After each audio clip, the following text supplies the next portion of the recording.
السلام عليكم أصحابتي سود وهذا أي السلام عليكم قبل إذا السلام عليكم أنت محابة هو يوتيوب كذا اللي هاي سبسكرايب لايك يوحول بعدين كلا ينتربا وحن كهرتا أكتاذا halkuu magacaagu yaalo ayay ka yeesheen naftaydu haddaad hadalkayga gooyso hurdada way hurdada waana waayayahay Kenya waxa kaliya horta ugu soo xushay u soo aaday sida xaqiiqda ah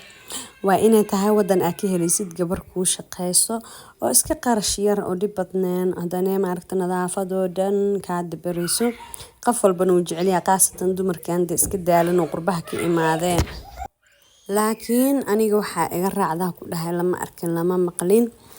laga bilaabo bishii 9aad ilaa iyo bishii 10aad waxa iga tagtay oo isoo martay dhiirabay dhowr iyo 10 shaqaalo adiga qiyaastii 11 meelahaas waay midii igu yaabka badneed waxay ahayd mid habeen intee noo imaatay habeen 3 saac noo loo keenay qolo oo shirkad shaqaalaha ka keenan noo keeneen way seexatay waxba ma aysan qabaninba way iska seexatay maadaama xilli dambe ay imaatay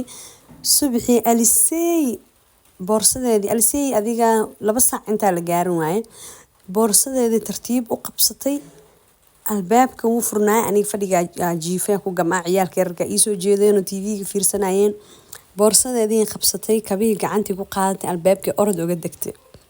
markaas soo kacay ani waxaan isleeyahay gabadhii guriga jikada ku jirtaa markaas soo kacay ciyaalka weydiiyaan dhaawa naagtii waxay igu dhaheen naagtii way tagtay boorsadeedii la carartay kaamirada daa fiiriyay waa runtood